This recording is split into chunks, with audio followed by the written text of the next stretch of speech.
Hi, and welcome to another episode of Hot Takes with me, the Silver Fox. Over the past few years, the SNP has overseen the erosion of democratic accountability in Scotland, and it's becoming increasingly more expensive to pay for this erosion. Previously, where SNP ministers would be held accountable for things that are happening and decisions that are being made, this is now being foisted off on people who are not democratically accountable because they were not voted into office. They were handed great salaries and a lot of power, and no one can get rid of them because nobody put them there. Not the people, anyway. These are all jobs for the boys. Nice, well-paid jobs which you cannot really be fired from unless there is a general election. It's not as though you can get it wrong and ask for recall or anything like that. And that is because the SNP are now relying on the various czars that they impose onto different areas of government. You have to ask, first of all, why they need them, and secondly, why are they doing it? Firstly, it seems they need them because the ministers are not capable, and secondly, they're doing it simply so that there is no accountability in the chamber and therefore to the people. Things can happen and nobody can question it, including opposition MSPs. Democracy is dying, and it's doing so in the full glare of public arena. Let's have a look to see why they're doing it. Here goes. So the SNP government have spent £18.3 million of taxpayers' money on commissioners, or these czars that they employ.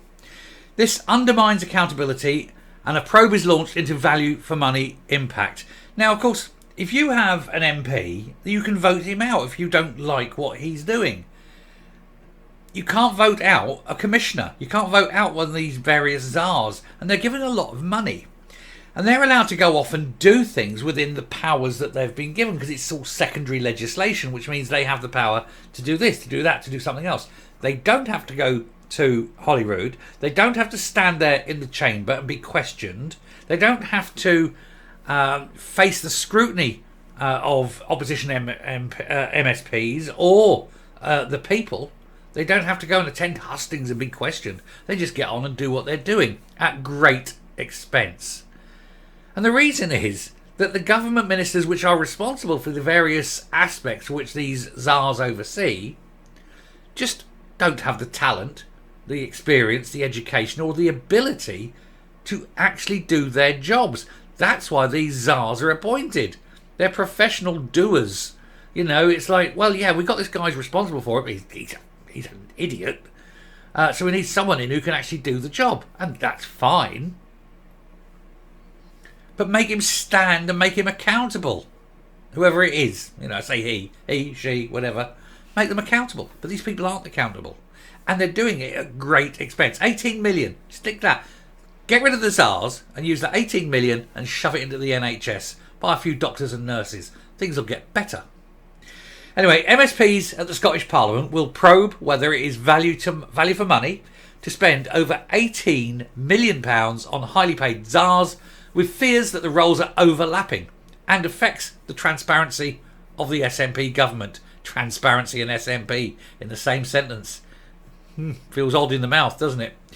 A probe has been launched at the Scottish Government's spending on highly paid commissioners, as evidence submitted reveal fears that they are no longer value for money. I would suggest they were never value for money. They were doing the jobs that ministers should be doing. There are currently 7 czars, which cost the public purse £16.6 million. That's rising to 18.3 million this year coming. 18.3 million for 7 czars. I mean, you're getting £2.5 million each. To do what?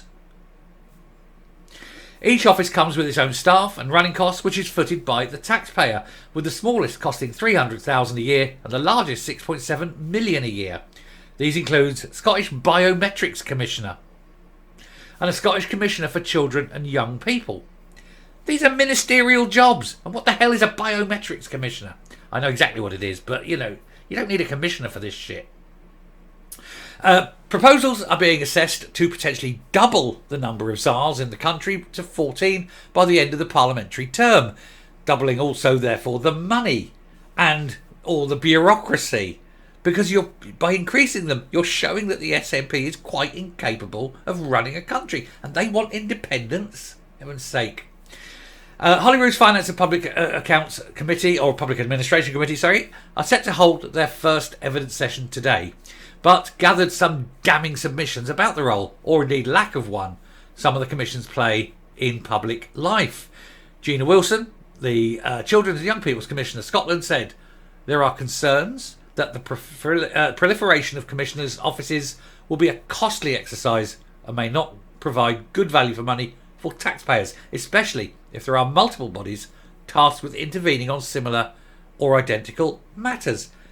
Exactly. That's why you have ministers for all these different things. You can have a children's minister. You can have a minister for biometrics, which basically means, passport controls and measurements, things like that. You can have a minister for that. Or you can subsume that role into an existing ministry and add it in. It's not an issue. But the trouble is, as I say, the SNP don't have anyone capable of actually doing the job. That's why they need so many of these bloody commissioners. She added there is little evidence of coherence to the approach of creating 7 more roles, and little evidence of consideration of how new commissioners would work together or be resourced. She claimed there is further risk of some scope creep and competition between commissioners, deliberate or unintentional power grabs. Because, of course, there's going to be power grabs. Look at me, I'm important. I'm getting a great wage, sitting here, all powerful, all unaccountable. Don't have to answer to anyone. I want to do that and that and that. I want to stick my nose in there. I want the power to do this. I want to control people's lives there. I want to make that person's life a misery and have the legal right to do it. And nobody can stop me. And nobody can fire me. She said it'll be important to establish boundaries with ways of working, or you risk threatening the ability of the offices that do exist to carry out their functions properly. Here's an answer. Get rid of all of them. Get rid of every single commissioner, save a fortune, and say to the ministers, here's your job. If you're not capable, then quit. And we'll get someone in who can do the job. The trouble is, there's so very few people. And I don't just mean, to be honest, I don't just mean in the SNP. I'm going to actually get a little bit of fairness on this one. There's so few people in politics today that are capable of these things. Because you have to be a bit odd to be a politician. And sure, look at me, I've got a degree in law, You've got all these lawyers, they've all got their law degrees, or PPE, philosophy, politics and economics. But that's all they've done. And a PPE is your gateway drug to politics. It's what all these little policy wonks have their PPEs, You don't get people coming out with a tripos or something anymore, degree in engineering. Very few maths degrees in politics. Because anyone who's got a proper degree that's worth something, they're off doing it and earning money properly. They're not interfering and making other people's lives misery. And the number of failed lawyers that become MPs. Oh, I got my law degree. You've been a lawyer. Oh, no, went straight into politics. Why? Because I'm not very good. They've all got thirds. Very, very few firsts in politics anymore.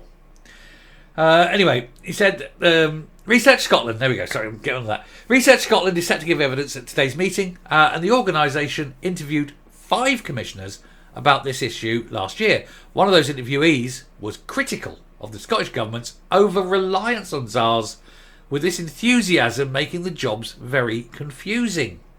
They said there are so many different models now that the phrase commissioner is starting to lose its value in terms of what it is. People are struggling to understand what's the difference between different commissioners.